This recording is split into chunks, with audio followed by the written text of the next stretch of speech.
Okay, back again with part 3 of my review of Mike Schultz's NTT Nose to Tail Bruce replica. Before I bring Bruce into this, I figured I would spend a little bit of time on the base. Because the base has so much detail and so much care put into it, making a little environment for Bruce to sit on as opposed to just a stand. It's really nice. It's reminiscent of the docks that you'll see, the dry dock that Bruce sat on in many of the pictures that have been taken back in the 70s when he was originally made. And that's kind of what this represents. This is the place where he would be, where people would work on him and repair things. And there's little details like missing teeth that have fallen out, some sanding and some ropes, and just odds and ends to give a kind of an atmosphere to the shark as he sits there. The whole base is about a foot long, because Bruce himself is 37 inches long, and I have a spot down here, but we'll see if he fits. I don't think so. But the base is really great, really full of detail. When Bruce sits there, he sits on these felt-covered posts at both ends. So that's where he sits. But I just want to show you the base, how much care was put into it. Just the details of a little magazine sitting there that someone, would have been reading. Blueprints from Joe Alves' original drawings. Sorry, they're upside down. I'll rotate that. You can kind of see the top one. You can see the front of the shark. That's how it would work. These are actual blueprints that are scaled down and put in here. Some of Joe Alves' original storyboards right there. So just some cool little features on the base itself, which I thought was really great. And just deserved a little bit of time just to be recognized. All right, let me put Bruce on here. Okay, as I suspected, he won't fit. It's just too big. I had this spot here, kind of white it off to do a little bit of highlighting on him, but it's just too humongous. Like I said, 37 inches in length, super detailed. I just want you guys to be able to see just the details on it.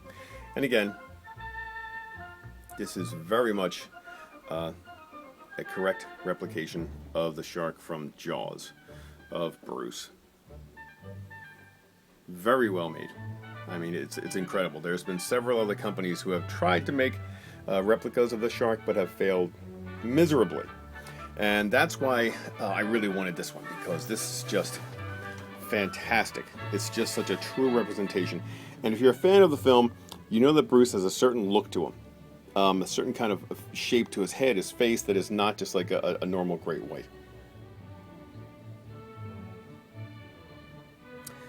Okay, as everybody knows, unless you're some sort of great stupid idiot, that Bruce is the mechanical shark from Jaws. They did not use a real shark in Jaws. It was in fact a 25-foot mechanical shark. And one of the distinctive features that Bruce has, as opposed to other great whites, is had this definite jowl happening right here, which Mike has captured just fantastically. Mike had options as to how you could have Bruce finished, and he could be really bloody, as in the climactic end, or I kind of chose to have him not quite so bloody, but sort of amidst movie, not terribly gored up. But the unique shape of Bruce's head's captured perfectly. The greatest thing about this is, which I'll show in some other pictures, is the detail of the flaws that Bruce had. Bruce, the real shark, had a lot of problems. It was constantly being patched, fixed, it tore. The end scene when Chief Brody is stabbing Bruce in the head from the top of the crow's nest of the orca, he's poking him a lot in the top of his head, and there's seams and splits and all sorts of marks that are on the top of him that are shown from the paint bubbling. So the shark had a lot of problems to it. And for example, one of the key things is this kind of scar by his one eye that's just, you can see it all through the film and in still photos, which Mike has captured here perfectly. Marks all along body that are not just random marks, but they are truly visible in a lot of the still photos. This version of Bruce is from the third act of the movie, where the shark had been becoming waterlogged, as it were, and has a different look than the shark used in one of the other sharks, one of the three used in the rest of the film. His mouth was a little wider by that point, and that's what this shark represents. The climactic ending scene from the movie. But as you can see, it's just great.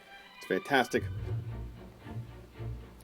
And it looks just like it's a great reproduction of the movie Shark, which I'll show you. I'm going to base a couple of pictures on it just so you guys can see how accurate this really is. I'm going to pull a couple of images here for comparison from Matt Taylor's great book, Jaws, Memories from Martha's Vineyard. With all due respect to Matt, this is a fantastic book, available, I believe, on Amazon, online somewhere. If you're a Jaws fan and you don't have this book, you are missing a ton. It's just full of great pictures. It's fantastic. Some of these other pictures in here I've seen before, but there's just one or two. I just want to show you the attention to detail, and I hope that Matt doesn't mind me doing this. But, for example, there's one of the pictures of Bruce, and if you'll notice, along here, there's all this scarring that happened. He's still got all these cuts. There's his big jowl. There's his scars. You go to Mike's, there they are. There's the jowl. There's the scars. I mean, that is that. Okay, I'm borrowing another picture from Matt Taylor's book, Jaws, Memories from Martha's Vineyard. I hope he doesn't mind. But just to show you the reference, this is kind of what I was mentioning with the crate, the display stand, how it's reminiscent of the dry dock that the mechanical sharks were in. That's why this stand looks like it does. But looking at that angle of the shark, this is what I mean about how great the shark was captured up to Mike's. And sorry for the focusing. And there it is. I mean, that is that. It's just great. Okay. So, just getting back to this. Again, I don't know what else I can say about it, but it is enormous. Top views are just fantastic. If you remember the scenes when it goes by the orca, the unique shape that Bruce's head has with these kind of protruding eyes.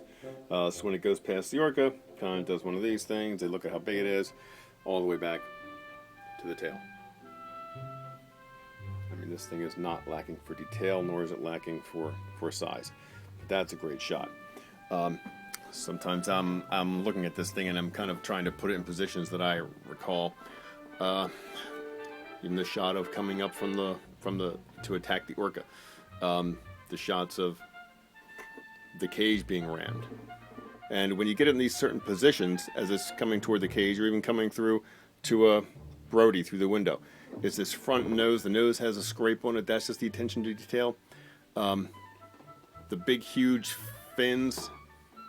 It's so big that I'm hitting the lamp as I turn it. It's just, like I said, it's just gigantic. I'm trying to give you some scale as we go by. It's just great. But there you have it. Well painted. Well done. Okay, this is me trying to get it to fit into the entire frame as it sits on my table, but that's just how big it is. As you can see, it's really great. Huge, accurate, well made.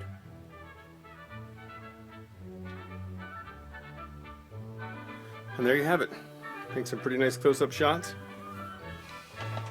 Pretty great details. Sorry with the lighting, I'm just trying to fit him in here. It's just that huge. But there you go.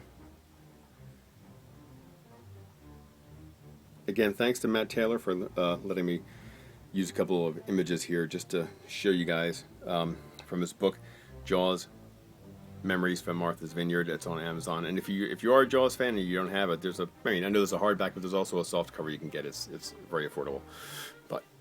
But mostly, Mike Schultz outdid himself with this sculpt. It's ridiculous, and it's just colossal. Just cannot get over how big this thing is, and it's kind of hard to even have scale, but it's pretty enormous. All right, there you go. There's my little close-up review. Hope you guys enjoyed it. And thanks for watching. You know the thing about a shark, he's got Lifeless eyes, black eyes like a doll's eye.